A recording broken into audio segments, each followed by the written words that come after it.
Bonsoir à tous et bienvenue sur D8 pour un nouveau voyage au bout de la nuit, une nouvelle soirée littéraire. Alors je m'embêtais un petit peu chez moi toute seule, je me suis dit tiens, je vais passer à lire un petit livre à mes téléspectateurs préférés. Alors ce livre c'est Les Filles du Feu qui est un recueil de nouvelles et de poèmes écrits par Gérard de Nerval et qui est paru en janvier 1854 alors que Nerval est interné dans la clinique du docteur Émile Blanche. Je rappelle que Nerval est une figure emblématique du romantisme français. Donc nous allons continuer la lecture. N'hésitez pas à réagir sur les réseaux sociaux #VBN ainsi que sur notre page Facebook Voyage au bout de la nuit. Nous allons passer à la lecture.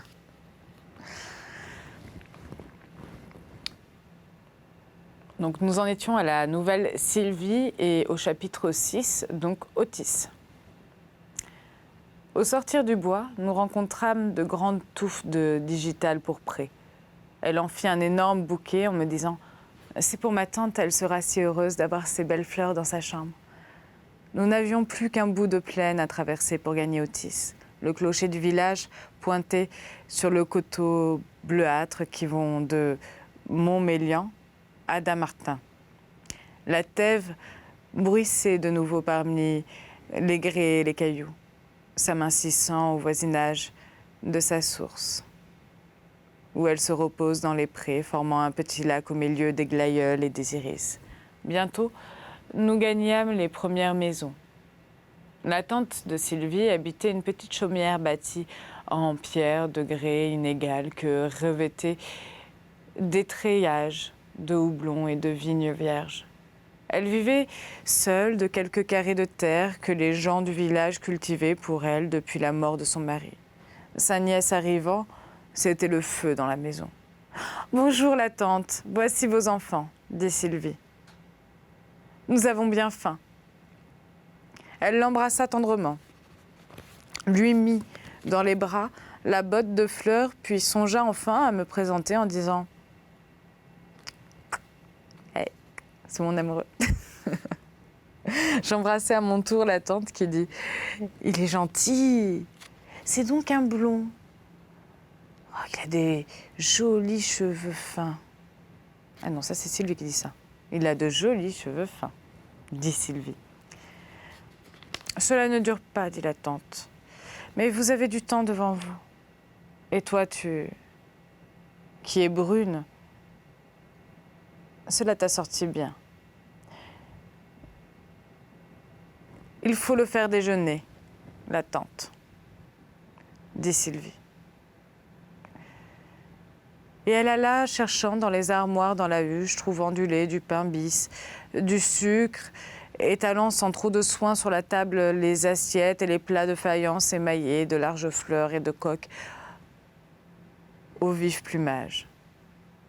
Une jatte en porcelaine de Creil, pleine de lait, où nageaient les fraises, devint le centre du service. Et après avoir dépouillé le jardin de quelques poignées de cerises et de groseilles, elle disposa deux vases de fleurs aux deux bouts de la nappe.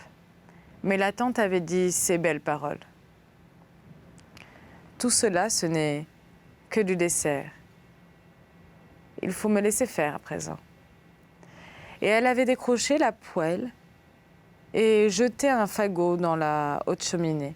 « Je ne veux pas que tu touches à cela, » dit-elle à Sylvie, qui voulait l'aider. « Abîmer tes jolis doigts qui font de la dentelle plus belle qu'à Chantilly. Tu m'en as donné.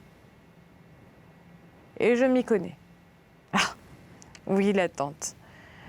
Dites donc, si vous en avez des morceaux de l'ancienne, cela me fera des modèles.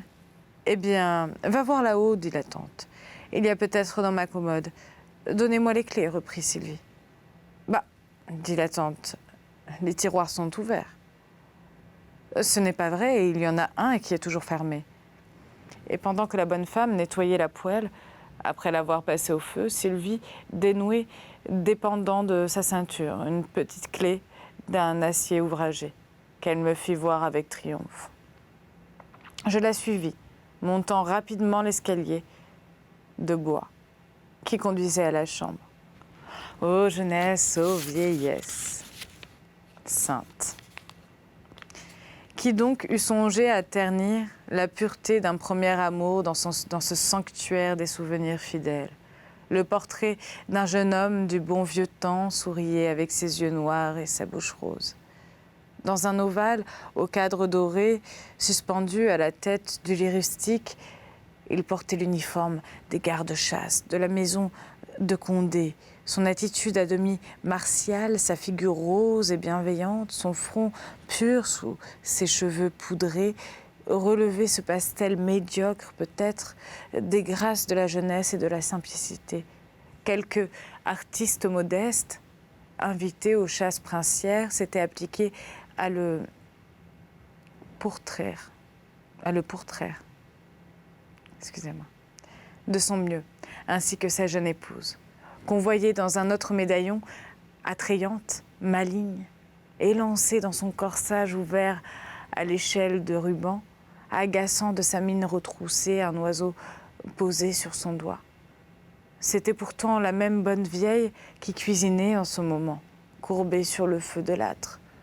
Cela me fit penser aux fées des funambules, qui cachent sous leur masque ridé un visage attrayant qu'elles révèlent au dénouement lorsqu'apparaît le temple de l'amour et son soleil tournant qui rayonne de feu magique. « Ô bonne tante !» m'écriai-je. « Que vous étiez jolie !»« Et moi donc ?» dit Sylvie, qui était parvenue à ouvrir le fameux tiroir. Elle y avait trouvé une grande robe en taffetas flambé qui criait du froissement de ses plis.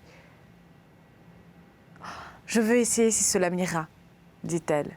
« Ah, je vais avoir l'air d'une vieille fée. » La fée des légendes, éternellement jeune, dis-je en moi-même.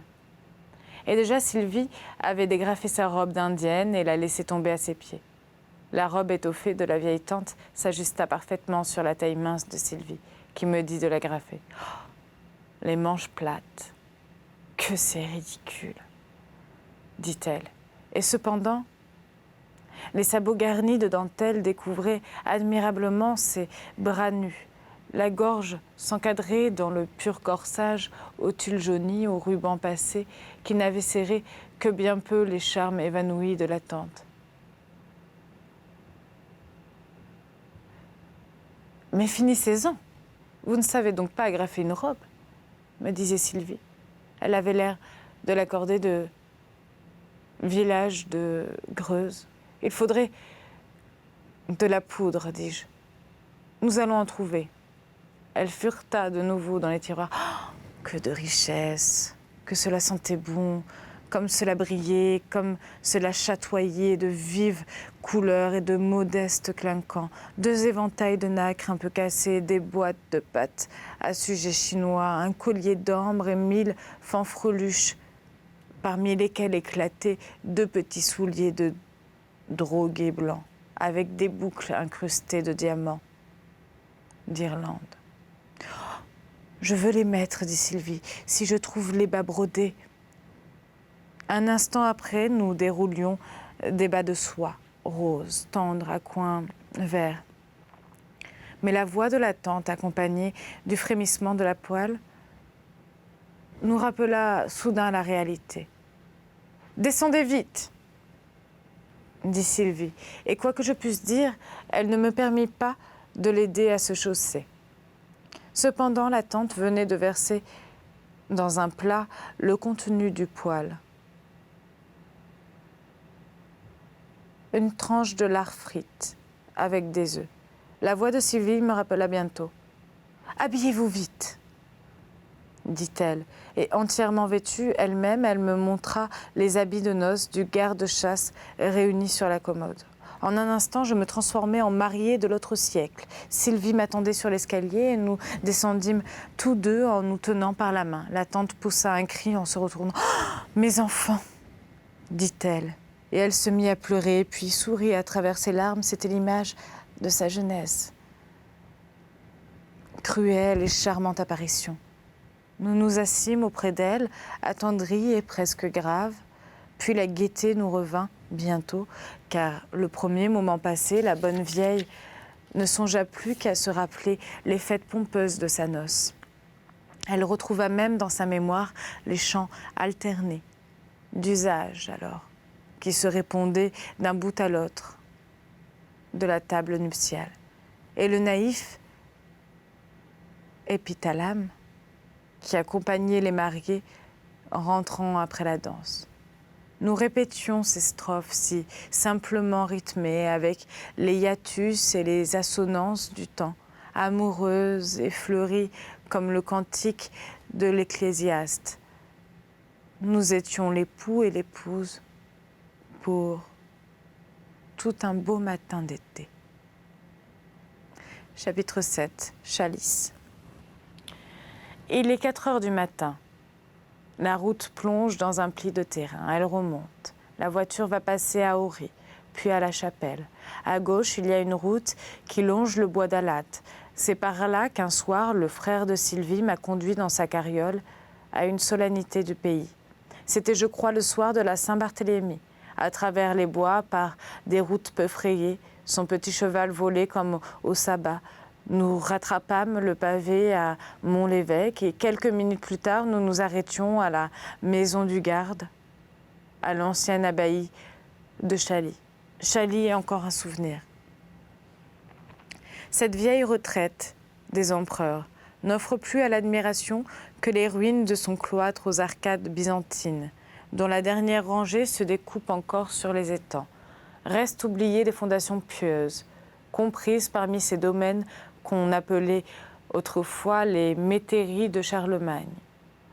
La religion, dans ce pays isolé du mouvement des routes et des villes, a conservé des traces particulières du long séjour qui ont fait les cardinaux de la Maison d'Est à l'époque des Médicis. Ses attributs et ses usages ont encore quelque chose de galant et de poétique, et nous respire un parfum de la Renaissance sous les arcs des chapelles à fine nervure, décorées par les artistes de l'Italie. Les figures des saints et des anges se profilent en rose sur les voûtes peintes d'un bleu tendre, avec des airs d'allégorie païenne qui font songer aux sentimentalités de Pétrarque et au mysticisme fabuleux de Francesco Colonna. Nous étions des intrus, le frère de Sylvie et moi, dans la fête particulière qui avait lieu cette nuit-là. Une personne de très illustre naissance, qui possédait alors ce domaine, avait eu l'idée d'inviter quelques familles du pays à une sorte de représentation allégorique où devaient figurer quelques pensionnaires d'un couvent voisin. Ce n'était pas une réminiscence des tragédies de Saint-Cyr. Cela remontait aux premiers essais lyriques importés en France du temps des Valois. Ce que je vis jouer était comme un mystère des anciens temps. Les costumes composés de longues robes n'étaient variés que par les couleurs de l'azur, de l'hyacinthe ou de l'aurore. La scène se passait entre les anges sur les débris du monde détruit. Chaque fois chantait une des splendeurs de ce globe éteint. Et l'ange de la mort définissait les causes de sa destruction. Un esprit montait de l'abîme, tenant en main l'épée flamboyante et convoquait les autres à venir admirer la gloire du Christ, vainqueur des enfers. Cet esprit, c'était Adrienne, transfigurée par son costume, comme elle l'était déjà par sa vocation.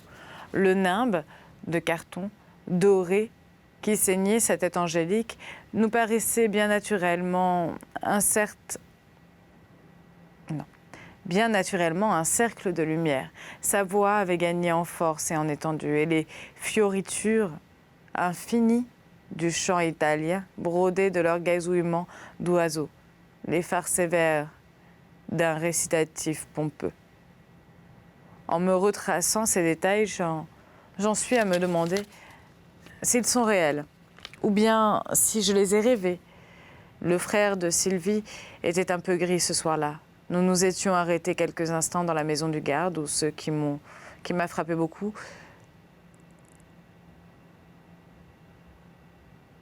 il y avait un signe éployé sur la porte, puis au-dedans de hautes armoires en noyer sculpté, une grande horloge dans sa gaine et des trophées d'arc et de flèches d'honneur au-dessus d'une carte de tir rouge et verte. Un nain bizarre, coiffé d'un bonnet chinois, tenant d'une main une bouteille et de l'autre une bague, semblait inviter les tireurs à viser juste. Ce nain, je le crois bien, était en tôle découpée. Mais l'apparition d'Adrienne est-elle aussi vraie que ces détails et que l'existence incontestable de l'abbaye de Chailly? Pourtant, c'est bien le fils du garde qui nous avait introduits dans la salle où avait lieu la représentation. Nous étions près de la porte, derrière une nombreuse compagnie assise et gravement émue. C'était le jour de la Saint-Barthélemy, singulièrement lié au souvenir des Médicis, dont les armes accolées et celles de la maison d'Este décoraient ces vieilles murailles. Ce souvenir est une obsession peut-être. Heureusement, voici la voiture qui s'arrête sur la route du Plessis. J'échappe au monde des rêveries et je n'ai plus qu'un quart d'heure de marche pour gagner Loisy par des routes bien peu frayées. 8. Le bal de Loisy. Je suis entrée au bal de Loisy à cette heure mélancolique et douce, encore où les lumières pâlissent et tremblent aux approches du jour. Les tilleuls assombris par en bas prenaient à leur cime une teinte bleuâtre. La flûte champêtre ne luttait plus si vivement avec les trilles du rossignol. Tout le monde était pâle, et dans les groupes dégarnis, j'eus peine à rencontrer des figures connues. Enfin, j'aperçus la grande Lise, une amie de Sylvie. Elle m'embrassa. « Il y a longtemps qu'on ne t'a pas vu. »« Parisien, dit-elle. »« Oh oui, longtemps. Et tu arrives à cette heure-ci ?»« Par la poste. Et pas trop vite. » Je voulais voir Sylvie. Est-elle encore au bal? Elle ne sort qu'au matin. Elle aime tant à danser. En un instant, j'étais à ses côtés. Sa figure était fatiguée. Cependant, son œil noir brillait toujours du sourire athénien d'autrefois. Un jeune homme se tenait près d'elle. Elle lui fit signe qu'elle renonçait à la contredanse suivante. Il se retira en saluant. Le jour commençait à se faire. Nous sortîmes du bal, nous tenant par la main. Les fleurs de la chevelure de Sylvie se penchaient dans ses cheveux dénoués. Le bouquet de son corsage s'effeuillait aussi sur les dentelles fripées, savant ouvrage de sa main. Je lui offris de l'accompagner chez elle. Il faisait grand jour, mais le temps était sombre. La Thève bruissait à notre gauche, laissant à ses coudes des remous d'eau stagnante, où s'épanouissaient les nénuphars jaunes et blancs, où éclatait comme les pâquerettes la frêle broderie des étoiles d'eau. Les plaines étaient couvertes de javel et de meules de foin, dont l'odeur me portait à la tête sans m'enivrer, comme faisait autrefois la fraîche senteur des bois et des alliés d'épines fleuries. Nous n'eûmes pas l'idée de les traverser de nouveau. « Sylvie, lui dis-je, vous ne m'aimez plus. » Elle soupira. « Mon amie, me dit-elle, il faut se faire une raison. Les choses ne vont pas comme nous voulons dans la vie. Vous m'avez parlé autrefois de la nouvelle Héloïse. Je l'ai lue. Et j'ai frémi en tombant d'abord sur cette phrase. Toute jeune fille qui lira ce livre est perdue. Cependant, j'ai passé outre en me fiant sur ma raison. Vous souvenez-vous du jour où nous avons revêtu les habits de noces de la tante? Les gravures du livre présentaient aussi les amoureux sous de vieux costumes du temps passé, de sorte que, pour moi, vous étiez Saint-Preux et je me retrouvais dans Julie. Ah! Que n'êtes-vous revenu alors? Mais vous étiez, disait-on, en Italie. Vous en avez vu là, de bien plus jolies que moi. Aucune Sylvie qui est votre regard et les traits purs de votre visage. Vous êtes une nymphe antique qui vous ignorez. D'ailleurs, les bois de cette contrée sont aussi beaux que ceux de la campagne romaine. Il y a là-bas des masses de granit, non moins sublimes, et une cascade qui tombe du haut, des rochers comme celle de Terni.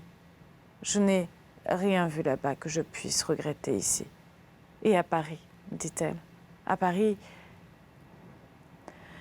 je secouais la tête sans répondre. Tout à coup, je pensais à l'image vaine qui m'avait égarée si longtemps. Sylvie, dis-je, arrêtons-nous ici. Le voulez-vous ? Je me jetai à ses pieds. Je confessai en pleurant à chaudes larmes mes irrésolutions, mes caprices. J'évoquais le spectre funeste qui traversait ma vie. « Sauvez-moi », ajoutai-je. « Je reviens à vous pour toujours. » Elle tourna vers moi ses regards attendris. En ce moment, notre entretien fut interrompu par de violents éclats de rire. C'était le frère de Sylvie qui nous rejoignait avec cette bonne gaieté rustique, suite obligée d'une nuit de fête que des rafraîchissements nombreux avaient développé outre mesure. Il appelait le galant du bal, perdu au loin dans les buissons d'épines et qui ne tarda pas à nous rejoindre. Ce garçon n'était guère plus solide sur ses pieds que son compagnon. Il paraissait plus embarrassé encore de la présence d'un Parisien que de celle de Sylvie. Sa figure candide, sa déférence mêlée d'embarras, m'empêchaient de lui en vouloir d'avoir été le danseur pour lequel on était resté si tard à la fête. Je le jugeais peu dangereux. « Il faut rentrer à la maison », dit Sylvie à son frère. « À tantôt », me dit-elle en me tendant la joue. L'amoureux ne s'offensa pas. Chapitre 9, Ermenonville. Je n'avais nulle envie de dormir. J'allai à Montagny pour revoir la maison de mon oncle. Une grande tristesse me gagna dès que j'en entrevis la façade jaune et les contrevents verts. Tout semblait dans le même état qu'autrefois. Seulement, il fallut aller chez le fermier pour avoir la clé de la porte. Une fois les volets ouverts, je revis avec attendrissement les vieux meubles conservés dans le même état et qu'on frottait de temps en temps, la haute armoire de noyer, 2 tableaux flamands qu'on disait l'ouvrage d'un ancien peintre, notre aïeul, 2 grandes estampes d'après Boucher et toute une série encadrée de gravures de l'Émile et de la Nouvelle Héloïse, par Moreau. Sur la table, un chien empaillé que j'avais connu vivant, ancien compagnon de mes courses dans les bois. Le dernier Carlin, peut-être, car il appartenait à cette race perdue. Quant au perroquet, me dit le fermier, il vit toujours, je l'ai retiré chez moi. Le jardin présentait un magnifique tableau de végétation sauvage. J'ai reconnu dans un angle un jardin d'enfants que j'avais tracé jadis. J'entrai tout frémissant dans le cabinet où se voyait encore la petite bibliothèque pleine de livres choisis, vieux amis de celui qui n'était plus, et sur le bureau quelques débris antiques trouvés dans son jardin, des vases, des médailles romaines, collection locale qui le rendait heureux. « Allons voir le perroquet, dis-je au fermier. Le perroquet demandait à déjeuner comme en ses plus beaux jours, et me regarda de cet œil rond, bordé d'une peau chargée de rides, qui fait penser au regard expérimenté des vieillards. Plein des idées tristes qu'amenait ce retour tardif en des lieux si aimés, je sentis le besoin de revoir Sylvie, seule figure vivante et jeune encore, qui me rattacha à ce pays. Je repris la route de Loisy, c'était au milieu du jour. Tout le monde dormait fatigué de la fête. Et il me vint l'idée de me distraire par une promenade à Ermenonville, distant d'une lieue par le chemin de la forêt. Voilà, c'est ainsi que se termine donc ma partie de cette lecture. J'espère que vous avez passé un très bon moment. Je vous souhaite une très bonne soirée et je vous dis à tout bientôt.